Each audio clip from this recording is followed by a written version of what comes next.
Hello everybody, welcome back to my channel. Today we will be playing as Senne Lammens, the new United goalkeeper, trying to save United because our goalkeeper situation is absolutely shocking currently. But today I wanted to see how good he was in FC 25 and hopefully into FC 26 he will be good, and in real life save Man United because it's just been a disaster class. Onana and Binder are absolutely shocking, so we definitely needed a goalkeeper, but sadly this one is kind of young, but he's got a lot of prospect and hopefully he'll be an absolute superstar. And we're going to talk about his career so far while we play some matches or one match and then see how good he actually is in game. But before we do that, remember to like on the video, subscribe if you're new, and turn notifications on so don't miss a thing. Let's get into it. So as you can see, we're playing for Antwerp on Ultimate for 6-minute halves and just see how good he is actually in game. And like I said, I want to talk about his career a little bit, which hasn't been too long to be fair, but I've got a bit of information to look at while we play, so let's jump into it. Okay, so here we are. So what we know about him so far, he is 23 years old and he's 6'4", 193 centimeters, an absolute monster in goal. I think he's much taller than Onana, and I think he's a little bit smaller than Binder. But for United, we are desperate for a goalkeeper. We have been struggling so far in this situation for the goalkeepers because no one really fulfilled the De Gea role, basically. Van der Sar into De Gea. De Gea started very shaky playing for Manchester United.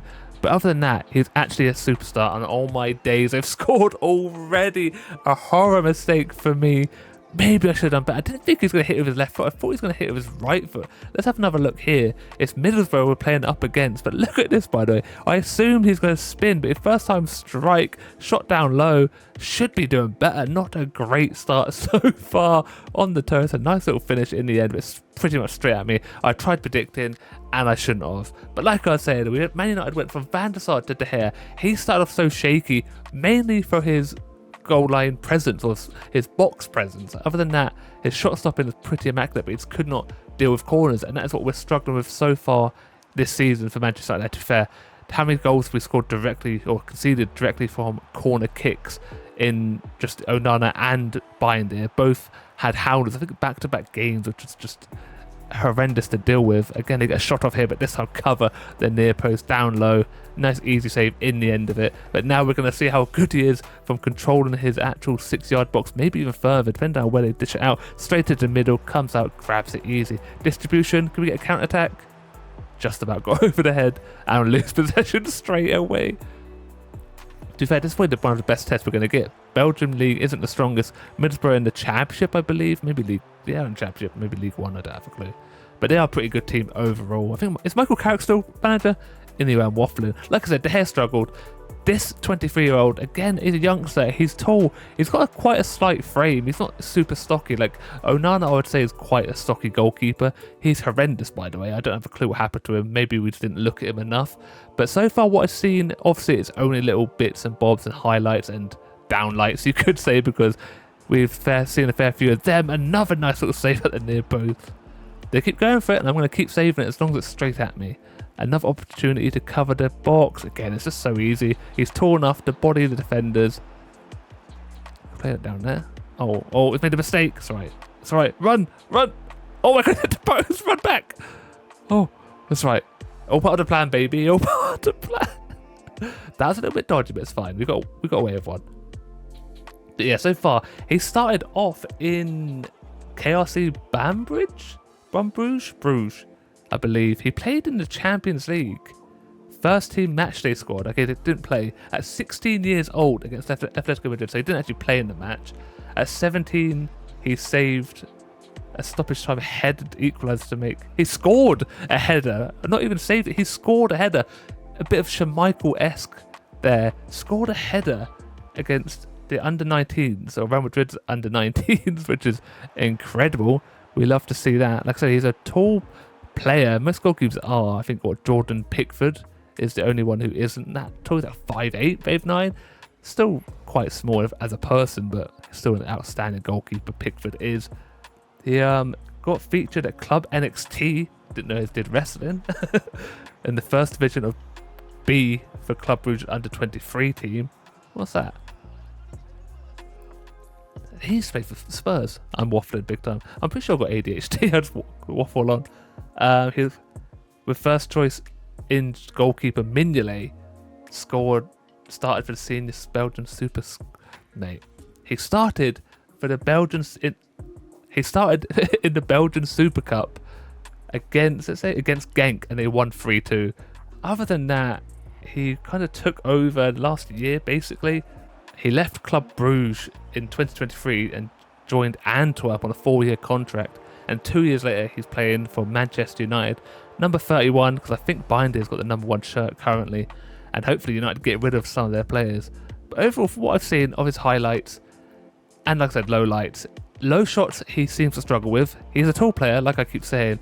Maybe that is the reason why. Other than that, like, he just doesn't seem to react to him. But his actual shot-stopping ability is very good. What a save by Dieng then. Jeez Louise. From the header. Yeah, shot stopping is actually pretty good. His distribution, I haven't seen too much about it.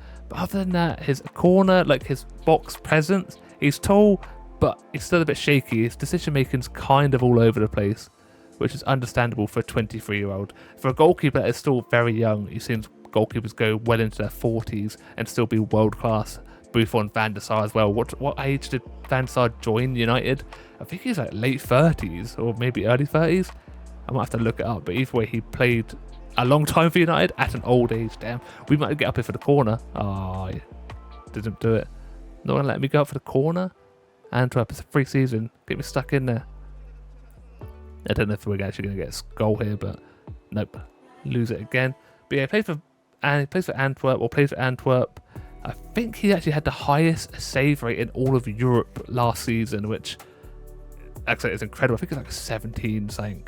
Is a ridiculous number. He did join United for a fee of about 18 million, which again isn't too much. You're not taking a huge loss if it doesn't work out, which, like I said, the goalkeepers for United have been just horrendous the last years. Basically, as soon as we lost De Gea, that everyone talks about De Gea being horrendous, he's one of the best goalkeepers probably in history, or maybe not history, but for Man United, he's a pretty good one. United have some golden goalkeepers: Schmeichel, Van der Sar, Barthez, Roy Carroll. We don't need to talk about Roy Carroll. Tim Howard as well. With some absolute big names in the goalkeeper situation. But I don't know about this player. I think he comes across quite a calm individual. I think I'm not going to do something. Great save at the near post. A bit of hockey save there. No one did anything. Let him run and run and run. Again, another opportunity. They're going to play it short though. Yes, they do. What are they going to do from the situation though? Just 2v1 at the man, into the box. Did not react at all. I pulled across there early. His reaction was a little bit shocking. He is only 76 rated, so I suppose in-game, I guess he's going to go up quite a lot in the FC26. I reckon he'd be 80 rated, maybe. Half-time, 1-0 down. Started off a bit shaky. That first one was a bit of a shocker. It's ultimate, so the game does kind of cheat you out of it a lot, but either way, so far so good. Let's see how many saves he's actually made so far. 6.5 rating, 4 saves, 3 on target. The first one was an absolute howler, but so far so good. Into the second half, I did just pull up some stats to find out. Overall, in his whole career, which includes the youth, I believe, he's played 103 matches, scored 1 goal, got 1 yellow card, and conceded 153 goals, which isn't the best. He's only got 19 clean sheets and played 9,197 minutes of football, which again isn't too many. 103 appearances, but to concede 153 goals, that's more than a goal a game, obviously. But 19 clean sheets is a little bit shocking, but then again, it depends on the teams he played for. He played in the Super Cup, Volkswagen Super Cup, UEFA Youth League. He played in Jupiler Pro League, which I think is the Belgium League.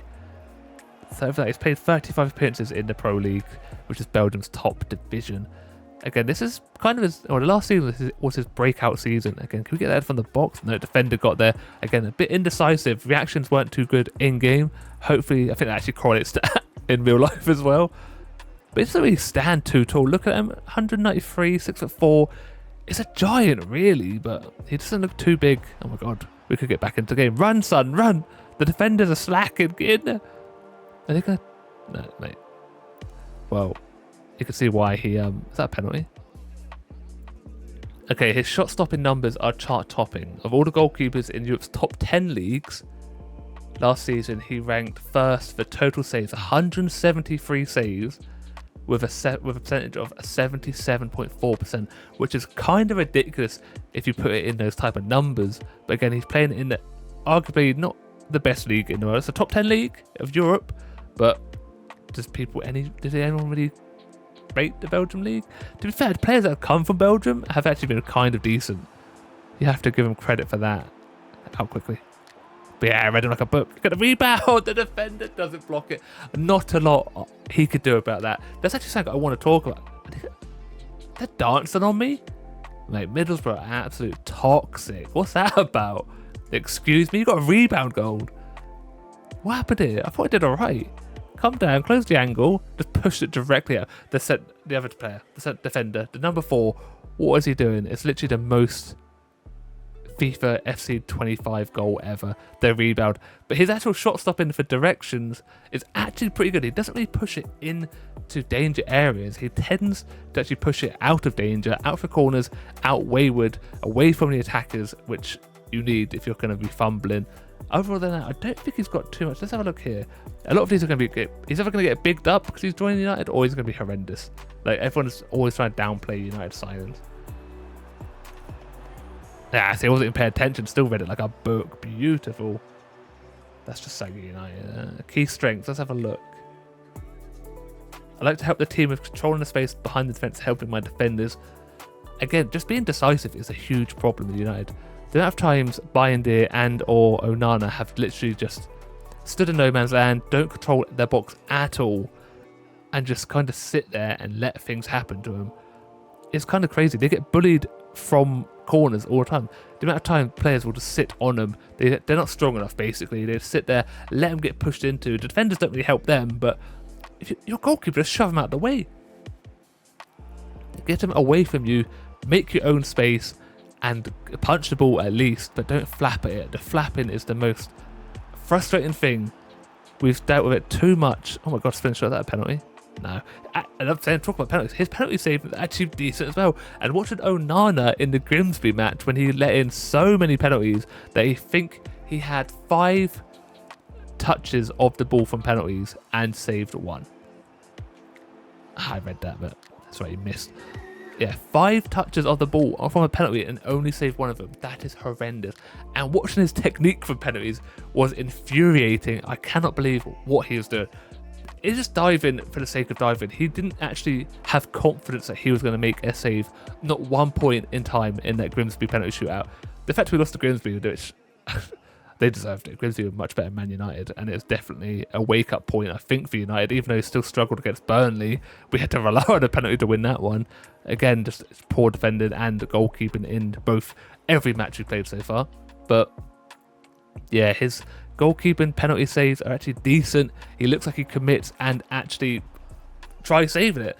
Onana, he just dives for the sake of it. He dives and he kind of hopes his body gets in the way. His hand movement is horrendous. Like, he doesn't react. His reactions are so slow, and I'm just like watching it in pain whenever he's in goal. And Bayindir arguably is a little bit better. I think he's actually taken the number 1 spot from Onana, because like I said, Onana is just, you watch him play and you have no confidence. Oh, we brought him for his distribution. He can't do it. He can't find a pass to save his life at the moment. Or since he's joined United, basically, I think Bayindir's got better distribution than Onana, which is the reason Ten Hag brought him in. And don't talk about Ten Hag. Oh my days, he's been sacked at Bayer Leverkusen because I have no idea. He's just horrendous, isn't he? He's a part. That's a filthy little flick, but look at that off his line. Get out of the way. And the passing. Maybe the distributions are shocking from him as well. But yeah, the goalkeeper situation, hopefully he fixes it. He's 23. He's going to make mistakes. At the end of the day, you're buying the future. Same with a lot of like Sesko as well coming to United. You're buying for the future prospect that he could turn into. And like I said, I'm not going to say I've watched every clip. I've watched a 90-minute match. Of course I haven't. He plays for Belgium in the Belgium League. Like, I'm not going to watch a match. One, because I don't care that much. But seeing highlights and lowlights, again, it's easy to make a goalkeeper look bad from lowlights.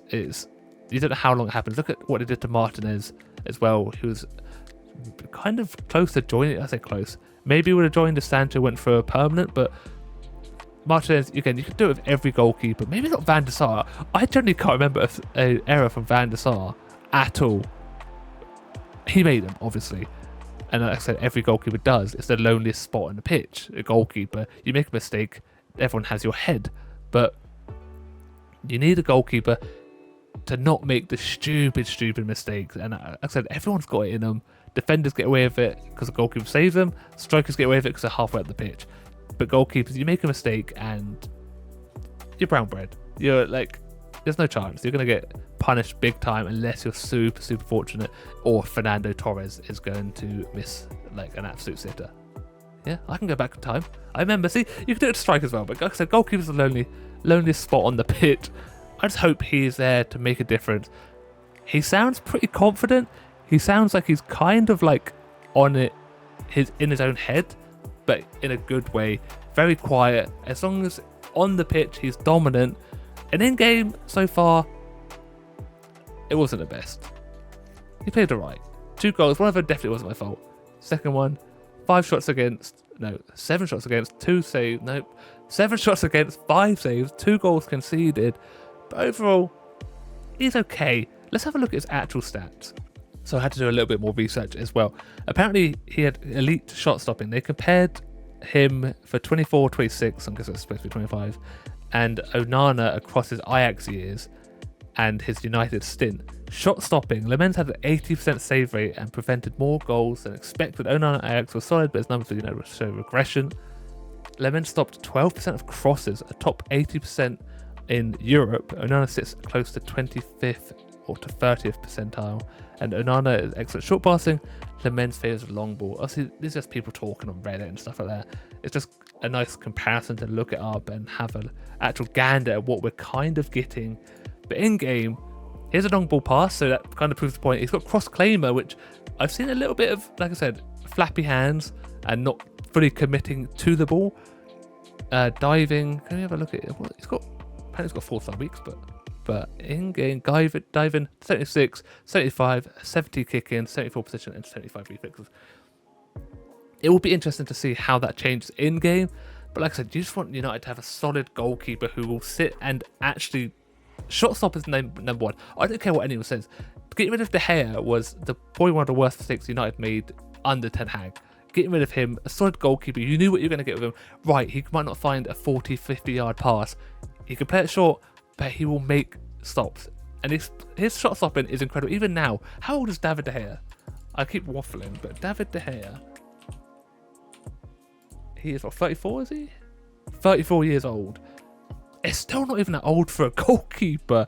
And his stats have been absolutely incredible for Fiorentina as well. Let's have a look here. It doesn't tell you, does it? He played 415 times for Man United for 12 years and they just dropped him like that. Can't believe it. When did he? So he joined in 2011, which would make him 20 when he joined. He's 6'4" as well, apparently. The head does not look 6'4". Jeez Louise. So arguably a similar situation to what, Senne is in. What about Van der Sar? 2005 he joined United. He's 54. Massa, what is he? He was 34 when he joined United. 6'6". Arguably one of United's best goalkeepers ever. He's played 186 times. But we're going young here. We're aiming for progression under Amorim, and hopefully it is just good enough to put a stop to the shots, or put a stop to the goals, basically. I know he's going to make mistakes. I hope it's not in the first match he plays. I hope he gets his feet settled quickly. But I'm quietly optimistic about him. He has a demeanour of a goalkeeper, I believe. He might not be shouty, which I'd argue you don't need to be. Just prove your point on the pitch, basically. But that's going to be it for today. For today's episode. I hope you did enjoy. If you want me to talk about other goalkeepers, yeah, it's a bit of waffling, but it's something different while I wait for the new game to come out, basically. And let me know in the comments down below if you think he will do well at United, or if you think he's going to be an absolute howler like every other player seems to have been so far. And obviously, leave a like on the video, subscribe if you're new, and turn if you're on, so do us a thing. And as always, look after yourself, stay safe, and I'll speak to you next time. Goodbye.